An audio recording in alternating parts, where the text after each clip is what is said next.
Hola, ¿qué tal? ¿Cómo estás? Welcome back to Spanish Classes with Professor Jason. I'm going to pull out the whiteboard again for this lesson. I think it'll be good for this topic, which happens to be an introduction to the use of the present subjunctive mood in Spanish with verbs of persuasion or volition. Cases in which somebody wants or requests or needs or asks somebody else to do something, all right? So here we go. Present subjunctive with verbs of persuasion or volition. Take a look. So, in this lesson, what I'm going to do is talk about three things basically. I'm going to review how to form the verbs in the subjunctive, or how to conjugate in the subjunctive for AR, ER, IR verbs. We'll also look at some examples of verbs that have irregular yo forms in the present indicative. And we're going to talk about syntactical structure, or the grammatical formula that sort of triggers the usage of the subjunctive. And finally, I'll give quite a few examples so you can see the subjunctive in some everyday types of sentences, okay? So first of all, let's take a look or a review, because I have another video that's already been uploaded on the form. So just a quick review. How do you form the subjunctive conjugation of verbs? Well, the first step is that you take the yo form, okay? The yo form, the first person singular of the verb in the indicative. So if it's an AR verb like hablar, okay, the yo form is yo hablo, okay? What you do is you delete or remove the final O, and then since this is an AR verb, hablar, what you do is you use the opposite vowel endings, okay? So with hablar, the subjunctive form is going to be hable, yo hable, tú hables. It's important not to emphasize the final syllable when you pronounce these, because it's the second to last syllable that's emphasized usually. Hable, hables, hable. Okay. We also have we, hablemos. Okay. Hablemos. You all, familiar in Spain, habléis, habléis, and you all, formal, or you all in Latin America, hablen, or they, okay, hablen, okay, accented syllable again, the second to last, hablen, all right? So that would be a regular AR verb. You can see that we started with the yo form, then we took the opposite vowel to form our endings. Since it's AR verb, these opposite vowel endings, okay? So just really quickly, I'll go through some examples of how to form the subjunctive with an ER and an IR verb. As an example of an ER verb, let's take a look at the verb, very common verb, to eat, comer. Okay? Again, most important step here is to go to the yo form, the first person singular of the present indicative. Yo, as we all know, como, I eat. Again, we're going to remove that O from the first person singular of the indicative and go with the opposite vowel form here to produce our endings. So the subjunctive for yo is coma, for tú is comas, for he, she, or usted would be coma, okay? And then we have comamos, comáis, and coman. Again, so it's that idea of starting with the yo form and then adding the opposite vowel endings, so to speak, okay? An IR verb is going to be similar, and I'll give one example of an IR verb. And again, this is just review on the forms. I'm going to talk in a second about when to use the subjunctive and what syntactical structures trigger the subjunctive. But just as an example of an IR verb, I'll use escribir, which is what I'm doing right now, right? To write. It's an IR verb. Can't forget the key step, which is to conjugate it in the first person singular, the yo form of the present indicative. We all know that would be yo escribo. To remove that first or that final O, and to give an opposite vowel ending. So the subjunctive for the yo form would be escriba, and that one would generate the other forms. Escribas, he, she, or usted, escriba, right? We write, escribamos. And again, emphasizing that second to last syllable with the exception of the vosotros form, escribáis, escriban. I only mention that because students tend to have a tendency to emphasize the final syllable, since that's what we're changing. It's a little bit different than what they're used to. But when you pronounce these, it's important to remember to stress the second to last syllable. Yo escriba, tú escribas, él escriba, escribamos, with the exception here, escribáis and escriban. Okay, that's in the oral production. Okay, so that was just a quick review on the forms of the subjunctive, and I do have a separate YouTube lesson on the subjunctive. All right, so let's move on to the structure that sort of triggers the use of the subjunctive. Okay, there's a specific syntactical arrangement of the elements in a sentence that will trigger the subjunctive. And I'm going to give an example to illustrate this. Okay, the example here is a sentence like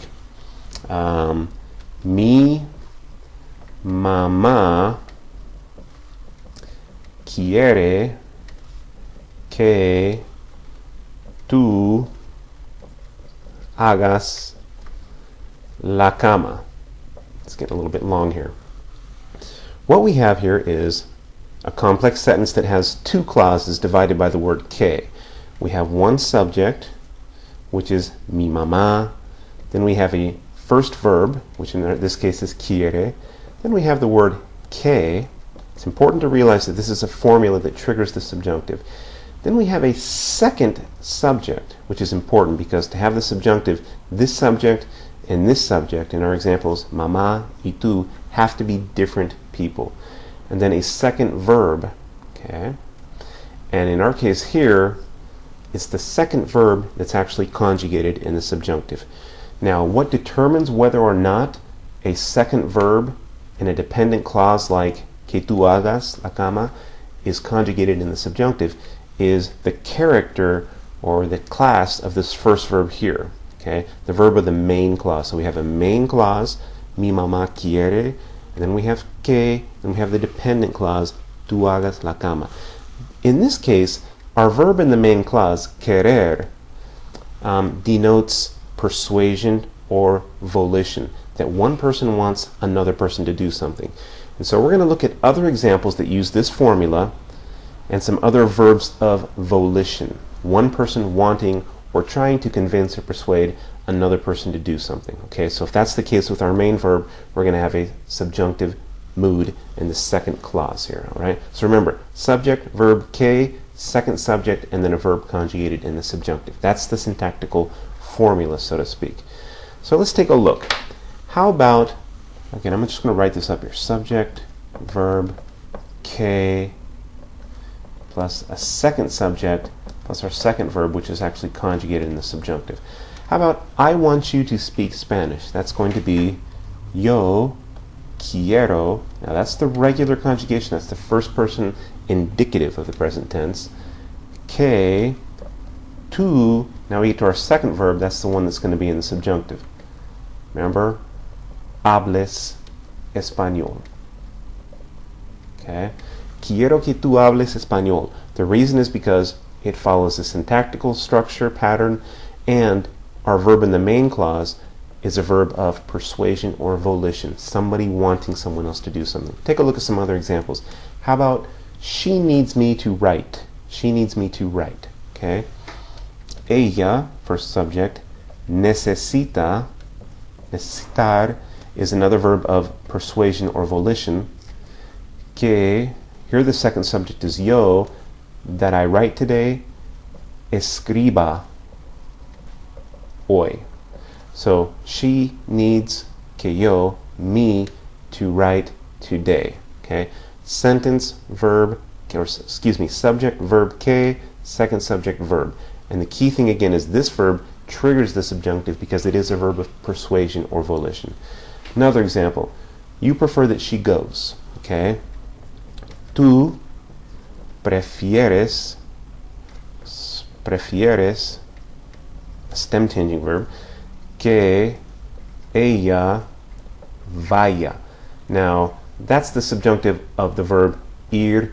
It's an irregular. Go back to my lesson on the subjunctive where I give a list of those 6 or 7 irregular verbs in the subjunctive. Okay? But again, we have subject, verb, que, then our dependent clause, and the verb in the subjunctive. Okay?